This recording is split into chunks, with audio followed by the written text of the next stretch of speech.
So here's another fantastic winter dry fly pattern, and this one was suggested to me by none other than Charles Jardine, the granddaddy of all dry fly fishing. This one's called the Sparkle Gnat, and it's a brilliant pattern for weather conditions when it's really cold, and during those days when, you know, you'll just get a rise for about an hour or so when the days at its warmest. Very tiny pattern.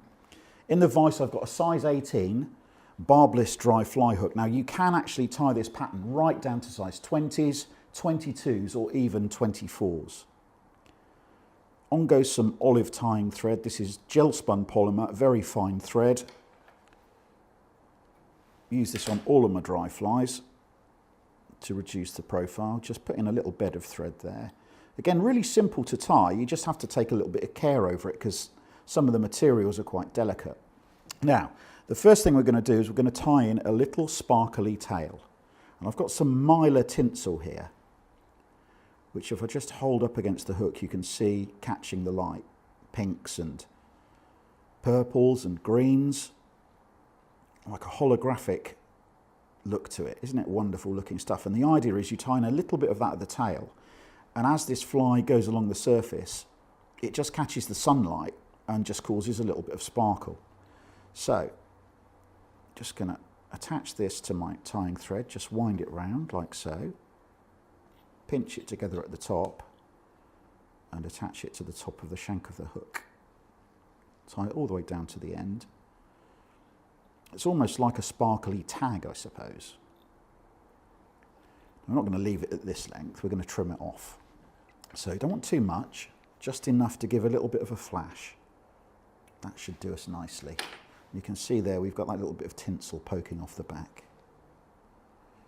Now the next material that goes in is some Grizzle Hackle. This is going to form a really attractive top part to the fly, very similar to a couple of other flies. If you've seen the grayling witch pattern that we tie, very similar sort of impression to that. And I'm going to tie this in at the barb end, so the pointy bit is going towards the eye of the hook, like so. Just brush those fibres forward so I can get my tying thread in, and lay it on the top of the hook like so, and then go over the top and catch it in. Right tight to the end, almost level with the point of the hook. And just come in with my scissors and trim off, if I can get in there. As I say, little delicate dry fly like this, and it's just a process of just taking your time and making sure everything goes in nice and neatly, like so. Right, next material is Peacock Herl.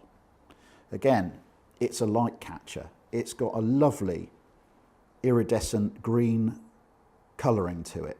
There's little fronds of feather on the quill. This is a Peacock Quill, and you can see the sort of the feather poking off. And I'm going to tie that in from the barb end.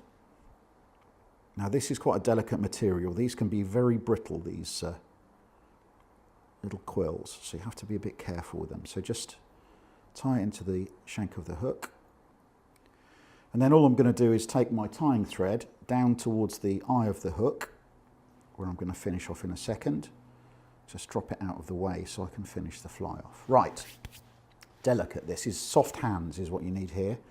Don't pull too hard. Get hold of my peacock and just very gently, in an anti-clockwise direction, wind it up towards the eye of the hook.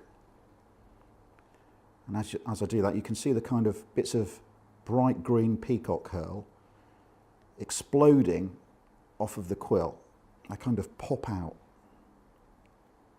and catch the light, and you can see the sort of the light already catching on them now. I mean, imagine that floating across the surface in the sunlight, just catching that and a grayling underneath it. Oh, fantastic stuff. Right, just shorten my thread up and tie off that little bit there. A couple of turns. In fact, I've done 4 just to secure it. I can just pinch that away now. Just shorten up again and tie that in nice and neatly. So that's my peacock body in.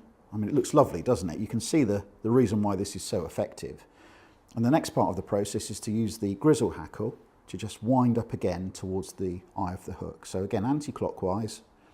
And once again, as you wind, you can see those barbs pop out from the quill of the feather towards the eye. That'll do us nicely. Again, just tie off.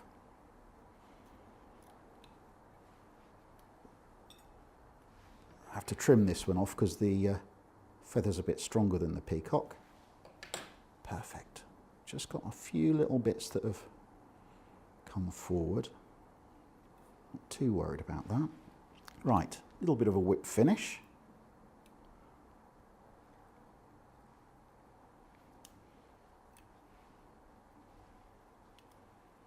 Looks a bit scruffy this, but scruffy dry fly isn't a bad thing, you know.